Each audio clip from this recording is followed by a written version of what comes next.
former governor of Virginia, former U.S. Senator, George Allen. Senator, Governor, great to have you with us here on the John Fredericks Radio Network. It's been way too long. Hey, John, it's good to be with you and your listeners as well. Let's get to the story of the day here. A lot of us find the Kavanaugh allegations to be very disturbing because they came very late in the game. Judge Kavanaugh has a sterling record. The Republicans released a letter yesterday from Chuck Grassley's office. 65 women that knew him in high school said even as a teenager he was a perfect gentleman. He's been vetted numerous times by the FBI. None of this ever came out. And all of a sudden we have an allegation when he was 17 and drunk at a party of groping with no witnesses. And the only witness that was there has denied it, as well as Kavanaugh denying it. And this meant now to derail his nomination, I guess, at the final moment. Governor, you've been through a lot. You've seen a lot. You've been through a lot. What do you make of this, sir? Well, it is a last-second effort to derail his nomination. His record as a judge is, in my view, outstanding. And no one's really been, they can disagree with some of his decisions, but I think he's one who understands the role of a judge is to apply the law, not invent the law for his own personal opinions or political views. This apparently, in listening to that report you had, apparently, the senators are going to look into this, and I'm talking about Republican senators, and that what they're going to do is they're going to follow up. They're going to try to get the facts as best they can, and then decide whether what he did as a teenager is going to be a reason why he should not be a judge or a justice on the Supreme Court, for that matter. So it's the things that people do as a teenager in high school and college. I always think of what Muhammad Ali said, is anybody who looks at the world at age 50 the same as he did at age 20 has wasted 30 years of their life. And to judge somebody who's in his 50s as, well, here's what he allegedly did when he was a teenager, a lot of people did a lot of foolish things, including myself and others, when we were teenagers. But this is serious. It ought to be try to determine the veracity of it, and then once you could try to determine what actually did happen or what could be proven or unproven about it. All right, how does that show what kind of a Supreme Court justice he would be? I mean, I have to tell you, Governor, what concerns me is the late timing of it. It's like at the 11th hour. And, of course. And it's very disconcerting now that the left basically has found an weapon to go against anybody because it doesn't have to be proven. They just make the allegation now, and then that's going to derail anybody from being able to do anything that is on the Republican side. Not necessarily, John. I think if the senators try to determine the truthfulness of this and what actually did happen, they can get that done expeditiously. They should not delay. It may delay it a short while, but it should not be anything that says, "Oh gosh, we can't vote on this until next year" or something like that. That's what the goal of the Democrats is to delay this until next year, and hopefully that they could delay it long enough that they switch the Senate or something like that. So do you think the vote now in the Judiciary Committee, Governor, is for 1:45 p.m. on Thursday? As you know, there's 11-9. The Republicans hold the advantage. But if one Republican flips on it, then it's 10-10, tie. Kavanaugh does not get out of the committee, and then that's the end of his nomination. Do you think it should go forward at 1:45 or be delayed? Well, I think they're going to make those decisions. I think they're going to try to be as responsible as possible and expeditious in trying to determine what happened. And then they, because obviously the American people are watching this, and they don't want to say, gosh, you're just ignoring this allegation. I think that they ought to act responsibly, act quickly, determine what they could figure out of it, and then say, all right, let's assume that did happen.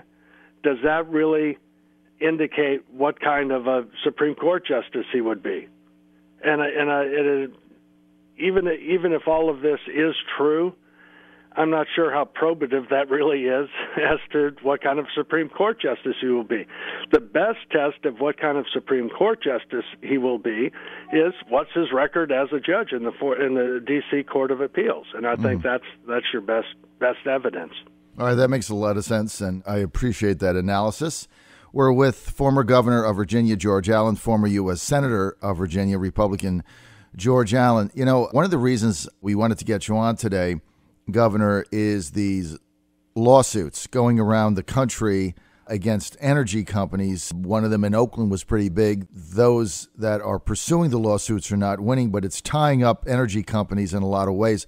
I was hoping that you could shed some light on that for us today. Sure, John.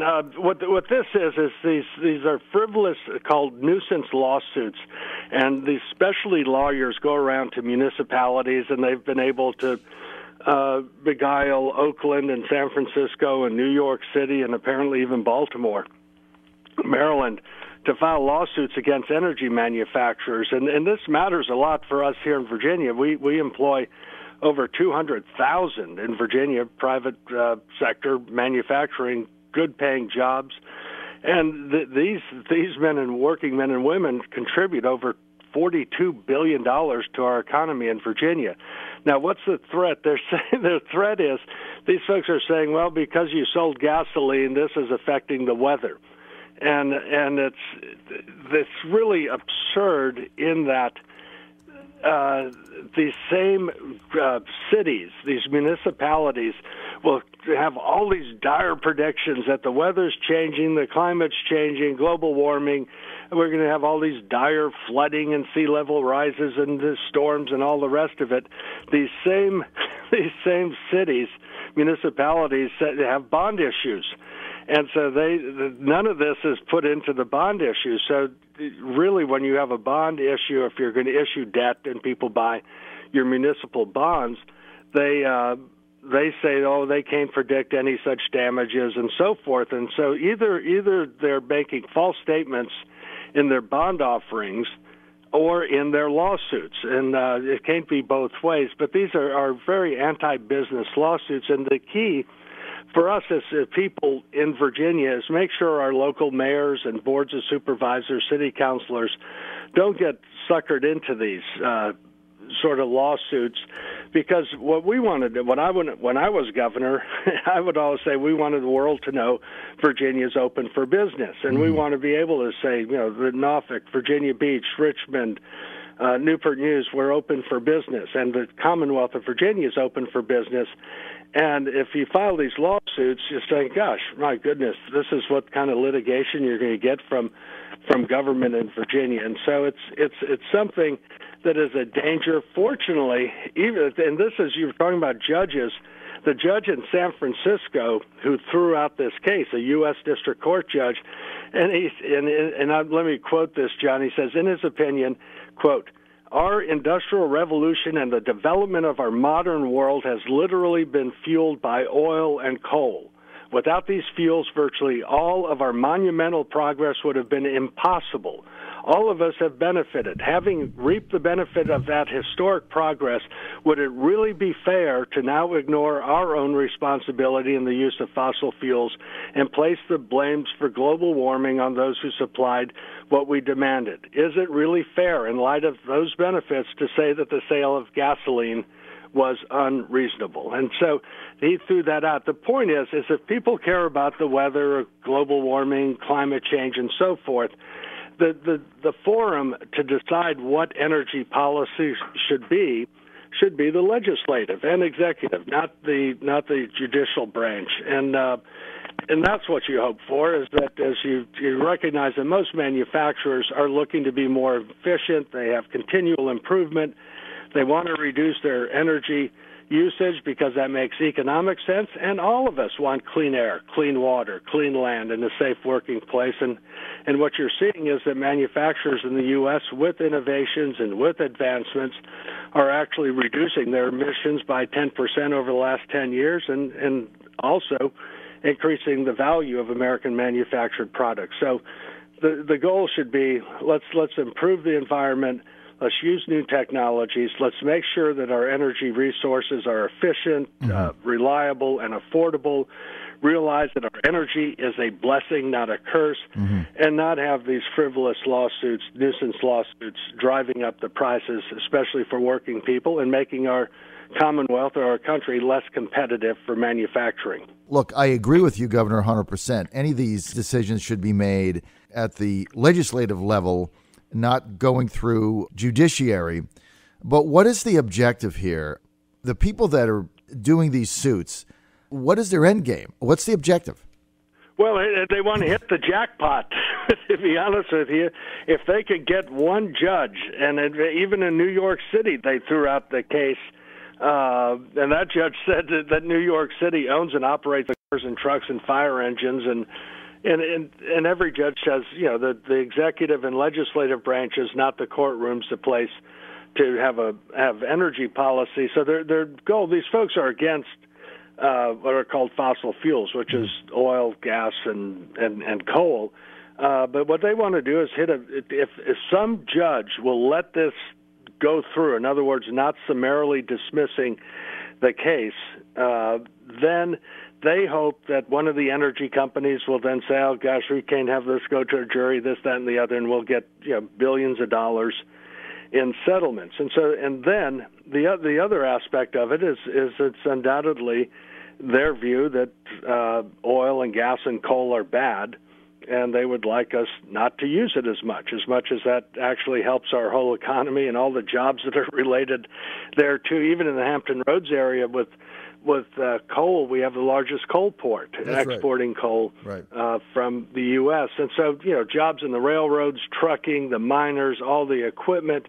And the other great thing is it makes our country more competitive, having more affordable electricity prices. And that affects everyone. And it's a geopolitical issue. Look at how Russia has such control over Europe because they are captive customers of Russian natural gas. If we can export liquefied natural gas, that's great for our balance of trade, and it's also giving our European allies a choice rather than being captive or beholden to the Russians. So energy is the lifeblood of our economy, and the last thing we need to do is have judges somehow, and judges so far have made the right decisions, but courtrooms and somehow driving up our energy costs for our fuel, for our electricity, for our food, and harming our competitiveness. And so people need to be vigilant, be informed about it, and make sure we don't have any political grandstanding by local officials along with these avaricious trial lawyers who want to hit the jackpot. So basically, they're just playing the Powerball lottery here, what you're saying, Governor Allen, right? Yeah. And they're shopping for some judge that is going to hand them a winning ticket, and then they're going to cash it in a big way, and all at the expense of U.S. economy, energy moving forward, more efficient energy. You look at the energy progress we've made in the U.S. I mean, it's hard to argue with what we've done when you go back to the Jimmy Carter gas lines and, OPEC and all the importing of oil we had. And remember, it was like even Mitt Romney in 2012 was saying, I have a plan to make us energy independent. Here it is 2018, and we're actually an exporter of energy. Yeah, it is great, John, and that everything you're saying is right. They are looking for jackpot justice. The lawyers would get 20-30% of the winnings, so to speak, of whatever the award is on average. But what's happened in the last 10 years or so has just been fantastic for our country. 12 years ago, we thought we were running out of natural gas, but with the advancements of horizontal and directional drilling and hydraulic fracking, we now are number one. We always were number one in the world in energy resources, and that was primarily because of coal. But now we're number one in oil production. We're actually exporting some oil now. We are starting to export natural gas, where we were thinking, gosh, we're going to have to be importing natural gas. All of this has been fantastic for our country. It's the thousands and thousands of jobs, especially in energy-producing communities, but for all of us, anybody who uses electricity, this is great, especially in the natural gas area and the manufacture of plastics and chemicals, fertilizers, glass, metals, tires. natural gas is the key feedstock. That costs more than anything else in the manufacture of those products, and those can be made here in the United States. And in fact, companies are investing tens of billions in the U.S. because of our plentiful, affordable supplies of natural gas. And it's also helping for electricity generation and obviously reducing the cost of food production as well. So it is fantastic. It is a blessing. And for us to say, no, we don't like these sources of energy that improves our quality of life. These folks want to jack up the cost of electricity and fuel and so forth. The people hurt the worst are, by these regressive ideas, are lower middle-income working folks who cannot just be spending $50 a month more for electricity. Everything that they earn, they're using to provide for their family. And so these folks who can fly off to Cancun or Paris for a UN climate change conference in a private jet are elitists and don't recognize the harm that their policies or what they're advocating could do to working families.